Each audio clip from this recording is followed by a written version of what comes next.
सपा नेता आजम खां की मुश्किलें कम होने का नाम नहीं ले रही हैं। पहले से ही विधायकी रद्द होने के बाद आजम खां के बेटे अब्दुल्ला आजम खां के चुनाव लड़ने पर भी रोक लग सकती है। दरअसल यूपी विधानसभा सचिवालय की तरफ से राष्ट्रपति को चिट्ठी लिखकर अब्दुल्ला के चुनाव लड़ने पर रोक लगाने की संस्तुति की गई है।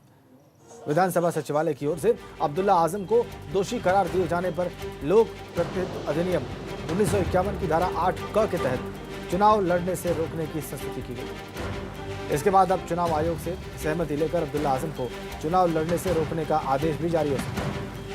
आपको बताएं कि आजम खान के बेटे अब्दुल्ला आजम 2017 में रामपुर की स्वार विधानसभा सीट से जीतकर विधायक बने थे, लेकिन हल्फनामे में गलत जन्मतिथि बताने की वजह से इलाहाबाद हाईकोर्ट ने उनको भ्रष्ट आचरण का दोषी माना था। इसी के चलते अब्दुल्ला की विधानसभा सदस्यता भी रद्द कर दी गई। जिस वक्त अब्दुल्ला आजम विधायक चुने गए थे उस समय उनकी उम्र 25 साल नहीं थी। हालांकि अब अब्दुल्ला आजम के चुनाव लड़ने पर रोक लगाने की संस्तुति के मामले को समाजवादी पार्टी आजम खान के खिलाफ बदले की कार्रवाई बताने लगी।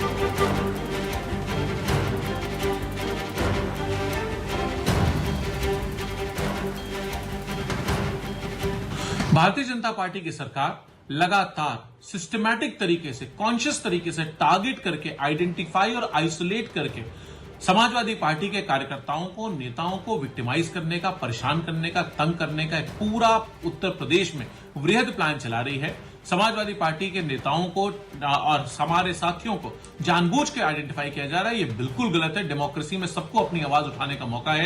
इलाहाबाद उच्च न्यायालय ने अब्दुल्ला आजम को फर्जी जन्म प्रमाण पत्र के आधार पर चुनाव लड़ने के लिए दोषी माना है और जिसके आधार पर उत्तर प्रदेश विधानसभा सचिवालय ने उनकी विधानसभा की सदस्यता को समाप्त किया है।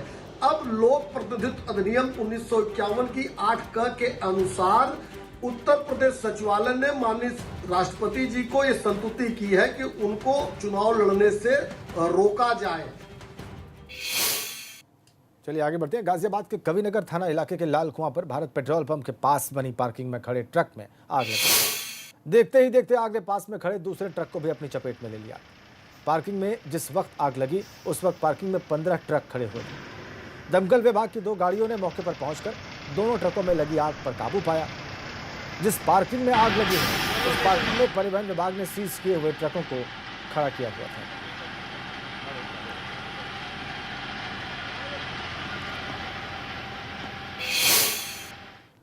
इस खबर के साथ ही गंगा प्राइम में फिलहाल इतना ही। एक ब्रेक